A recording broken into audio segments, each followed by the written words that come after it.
and Lamont and Lisa Davis and Mercedes Carter and Nima Black and Veronica Davis and Wendy Muhammad. Good to see everybody. I hope you guys are having a good night.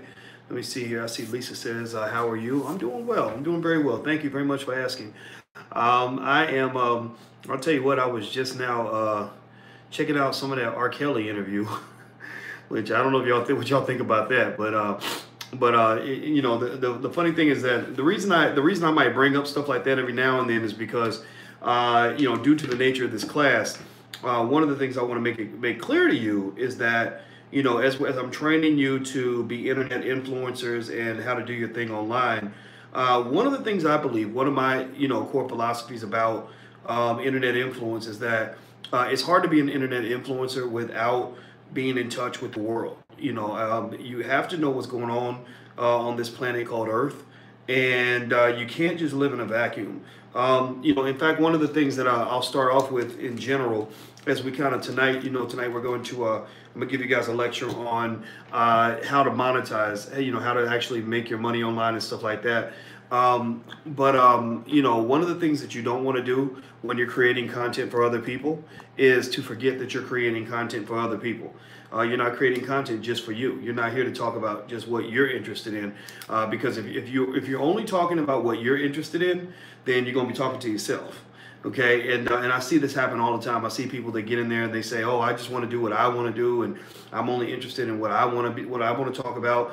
And you'll see them in there. You'll see them doing their videos and doing their articles and stuff like that, and nobody's watching their videos, nobody's reading their articles, nobody cares. Because one of the things I can say about, you know, reach, you know, online and figuring out how to connect with people digitally and stuff like that is you got to pay attention to what's happening in the world, so that, you know, when you see big waves coming through, you ride that wave. It's easier to ride a wave that's already coming than it is to create a wave on your own. Now, in the beginning, you know, because I'm going to tell you the truth, in the beginning, when you first get started, nobody really cares that much about what you're doing or who you are or anything like that. I mean, when I first started, nobody cared who Dr. Boyce Watkins was. Nobody cared. Eventually, they started to care, and eventually, I did get to the point where, you know, where I could get people to listen to me just because I'm talking. But even now, I know that it's much easier still if I talk about things that people are interested in, and I tie what I do into what they're interested in, than it is for me to say, hey, let's talk about this thing way over here, this whole separate issue. You know, so imagine you're in a room and there's, you know, 10,000 people in the room, and everybody's looking up at a big screen. Everybody's looking to see what's going on. Like the R. Kelly thing is happening, right? Everybody's watching R. Kelly, and you're standing on the other side of the room, and you're like, hey, look over here, look at me, right? Well, a couple of people are going to turn around and look at you, but most people are going to ignore you, right? But an easier pathway might be if you go and you stand up on the screen in front of where the place where everybody's already looking, and they see you as they're looking at this bigger thing. You know, that's kind of what Oprah Winfrey does, for example. You know, Oprah, you know, she brings you interesting stuff from interesting people, and you're watching, you know, you're watching the topic, but you can't help but to see her as you're looking at the topic. Right now, of course, I see one. I see somebody mention that you were still reeling about the Oprah Winfrey Michael Jackson thing. Who said that? Let me see. Oh, Lisa. Lisa says she's reeling from Michael Jackson stuff going on. Yeah, yeah. Oprah's interviewing Michael Jackson, and that's a complex one. I don't know. I mean, I don't even want to get into that too much. But I personally will say, you know, I feel some kind of way about, you know, I mean, the man's dead. You know, you know, it'd be different if he's like out here and he's doing stuff and getting into stuff, and you want to go and, you know, make things right and find justice. But he's dead. You know, again. But I'm not gonna even touch that too much, because I think it's just such a touchy topic. And because, you know, I mean, we all know that if any sort of abuse against a child was occurring, it's not appropriate, you know. But one thing I can tell you about Hollywood, one thing I can say for sure, is that Oprah has a lot of friends who've abused children. She has friends that, you know, are in Hollywood right now, abusing children right now as we speak. And I think that maybe, in addition to going after dead people, maybe she could go after some of her friends that are alive that are abusing children. I mean, in fact, I know she's friends with Woody Allen, I'm sure. And Woody Allen, I think his daughter said, yeah, he's been sleeping with me since I was a little girl, and I haven't really seen that same effort to really go after Woody Allen. You know, so I'm not going to say that that all this, that, you know, Michael Jackson or the R. Kellys and people like that are innocent. I will say though that it does seem that there's sort of selective persecution, if you will, in terms of how society chooses which people to go after in what way. So, but again, that's nothing new. That's happened since the days of lynching. I mean, even when black people got lynched, they didn't lynch just any old black person. They usually lynched a black man who was accused of a crime. And what would happen is the black man and the white man would commit the same crime, right? They're both accused of something terrible, robbery, rape, or something worse, right? Murder, whatever it is. Well, the white guy goes to jail. He gets a fair trial. You know, the Constitution applies to him. The black man, on the other hand, they say, look, you don't need no trial. We're going to come get you out of your mama's house in the middle of the night, or get you out of the jail, and we're going to administer justice to you. We're going to take you out to the woods, and we're going to chop off some body parts, burn you alive, hang you from a tree, and make sure justice is served. So the same thing is true today, in the sense that, you know, you might have a white man and a black man both accused of the same heinous crime, and you see a disparity in terms of how those crimes are handled. So anyway, so I'm not going to talk too much about that, because I know that tonight in this class we're going to talk about monetizing your brand online, how to turn influence into revenue, into income, and that's an important skill. Because a lot of people can't do that. A lot of people, they just see social media as a place to go get likes and shares and everything else, and they don't really think about, you know, the financial side of the business side of it all. You know, that's why there are a lot of people out here who have very big platforms who can't pay the bills, who can't even pay the rent. You know, it doesn't make any sense. I mean, anybody who understands business knows that you shouldn't have, you know, 50,000, 100,000 people following you and not be able to pay your rent. But if you don't know the basics of monetization, then you're not gonna know these things. So I want you guys to know that if you log in the Black Business School in your Experts Empire curriculum, you can see all the previous lectures that I've done with you guys, as well as everything that Al Duncan's taught you about how to make money as a speaker, everything Lawrence Watkins has taught you about, you know, with him running the Speakers Bureau as well. Julian Gordon knows a great deal about monetization, and I've learned a lot about you know, how to sell books and products and things like that. But do it in a way where it fits within the flow of what you're doing. I think that one of the biggest things about monetizing what you're doing on the internet is that it's a matter of really understanding what people need, and offering your services or yourself or your products in a way that doesn't come off corny or overtly pushy, but at the same time, you kind of remind them that you're here, that you run a business, right? So for example, when I do a lot of videos, I'll have my Black Business School backdrop up to remind people that the Black Business School is here, that we're better than a university. We have PhDs and professors and lawyers that teach you better than what you learned in college, and we don't charge you $50,000 a year. We charge you much less and won't leave you in debt and everything else. And so people that are looking for something that's authentically black, that will give them a higher quality education, can consider the Black Business School. But it's kind of there. It's not me putting it in your face and me reminding you constantly that it's there, although I will say something, but the fact that it's just there kind of, you know, drips into the subconscious mind, and you just sort of see it for the institution that it is.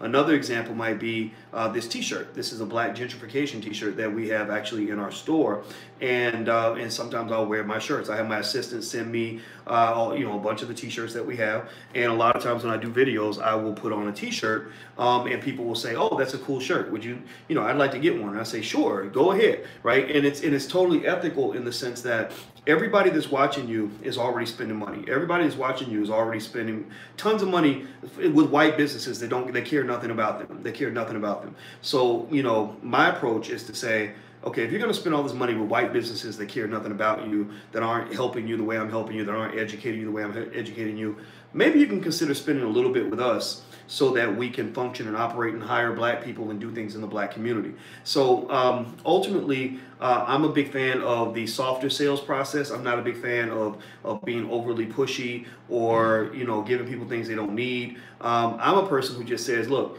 okay, you went to college, you're $100,000 in debt because you learned from a bunch of white professors who, half the time don't even like you anyway.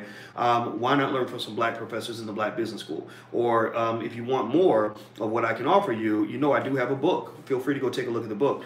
And so it becomes something where you're not you're not asking people per se to do something for you as a favor. You're offering them a trade. You're saying, look, I can help you if you'll help me and help us. Now the other thing too about sort of doing stuff, most of you are in this program because you want to do something for a black audience. You want to build in the black community. Well, the thing about the black community that you have to also be aware of is that we don't have a lot of business owners in the black community. The black community does not have a lot of a lot of most black people work for someone else, so they don't understand the struggles of being a business owner. They don't understand that you have to pay the bills. They don't understand what it's like to make payroll. Like I pay rent for about 20 or 30 people every month, and it's overwhelming. It's such a high pressure, it's such a heavy pressure cooker, and people don't understand that, right? So sometimes what you'll get is you might run, depending on the type of audience that you pull together, you may run into what I call the everything should be free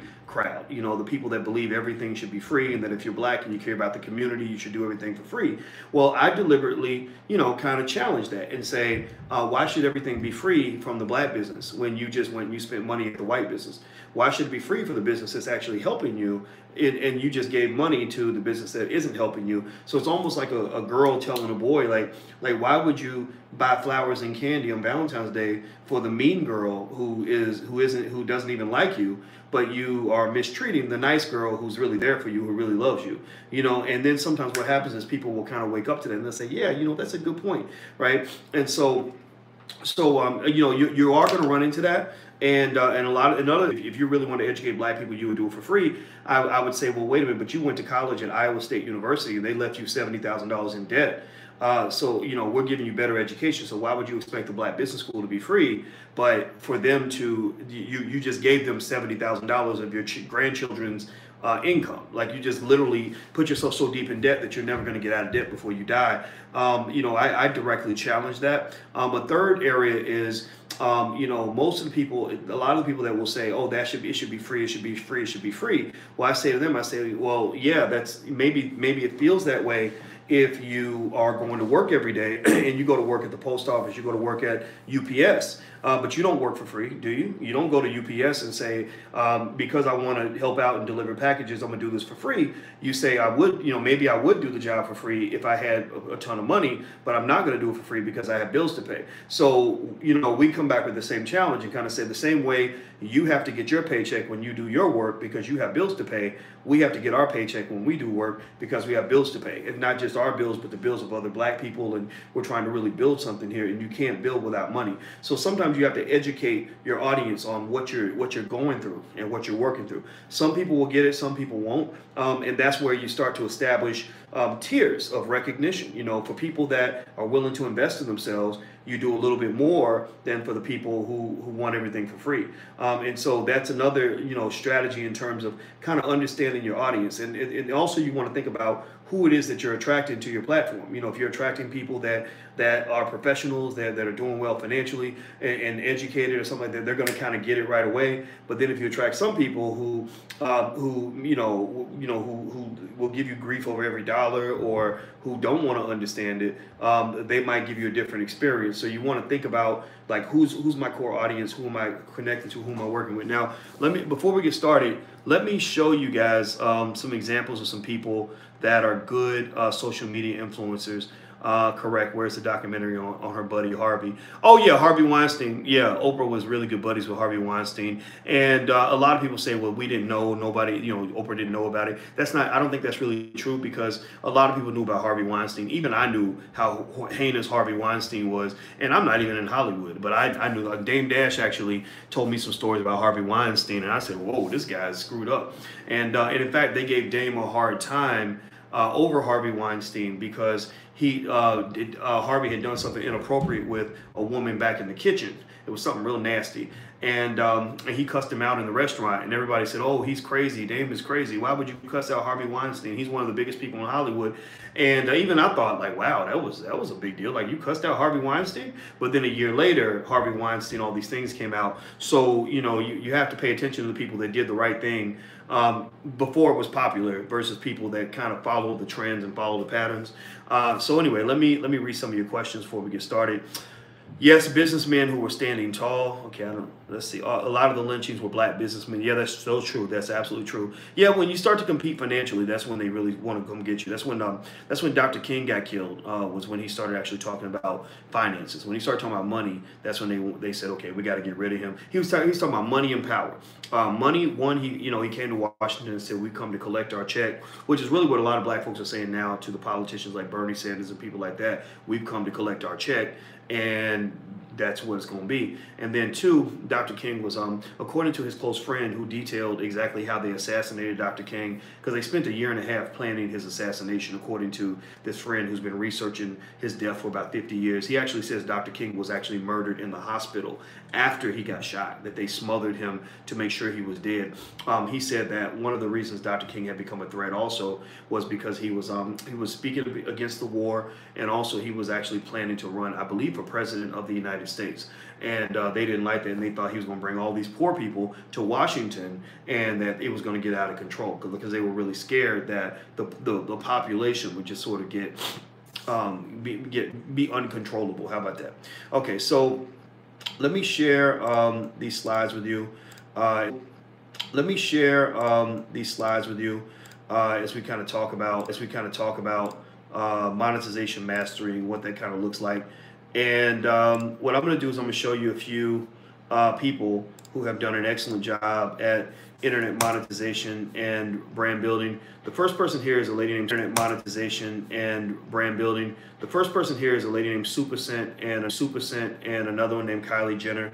Supercent was known in a lot of circles because she made about $1 million in I think in an hour by running an internet sale. And later on in the class, I'll explain to you guys what the strategy was in the sales process. There is a lot of literature on sales psychology, and I can break that down. I researched that. I talked to some people about her to figure out like what she did, and it turns out she did a tactic that a lot of people do, and I'm gonna break down for you guys exactly how she did that, exactly what she did, and you'll be amazed at at the simplicity behind the business model. Then there's Kylie Jenner, who was in Forbes this week for being the first, or I think youngest self-made billionaire. Which is fascinating, because I mean the Kardashians, all they do is get on the internet trying to look cute, and they date black guys, and apparently that turns into money. It's kind of fascinating.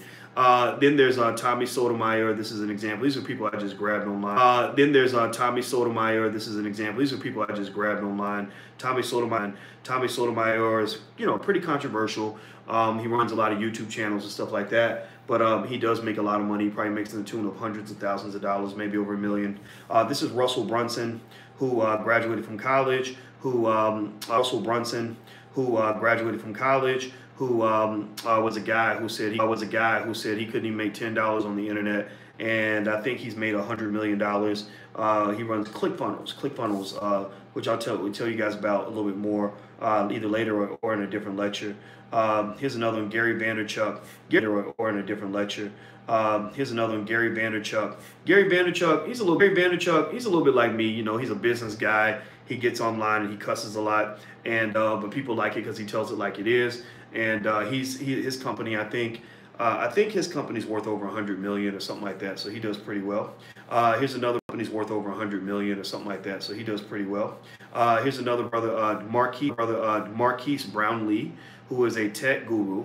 You see here he has about 1.4 million followers. I think that's Instagram, and he does technology. That's it. He doesn't do black stuff or hip hop or anything like that. He does black stuff or hip hop or anything like that. He does just technology. Here's the Kitchenista. She doesn't have as many followers. She only has about 50,000, but she's known for her abilities in the kitchen. Here's another example, Kid President. A lot of people are actually able to monetize the work that their children do. And I don't think that's a bad thing, as long as you're protecting your child and you're making sure that they get rewarded for this. A lot of people actually.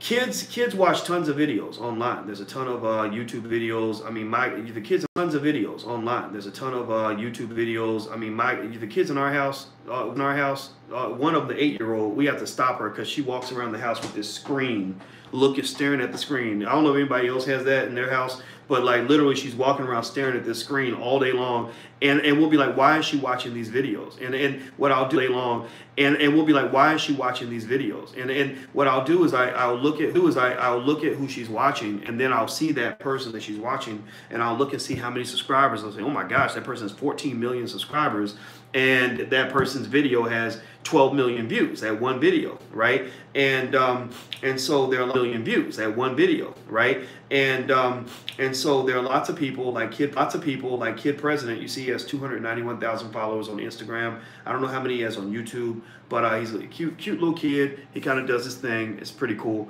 Here's another one you probably know of, Dr. Umar Johnson. I think Umar Johnson is an extraordinary influencer online. You know of Dr. Umar Johnson. I think Umar Johnson is an extraordinary influencer online. And I'm gonna explain to you and break down for you in a little bit later on in the class why I think Umar does so well, why I think Umar is effective at what he does. It doesn't matter what you think about him. It's just examples on what works and what doesn't work. So examples on what works and what doesn't work. So anyway, let's dig into the details. I want to remind you guys, if you want to look at this lecture or any other lecture, the recording will be in the Black Business School. If you log in at your Experts Empire curriculum, you can go in and you can watch this video. You can watch all the previous curriculum. You can go in and you can watch this video. You can watch all the previous videos, you know, whatever it is you want to do, because some of this stuff is going to be stuff you're probably going to want to watch several times.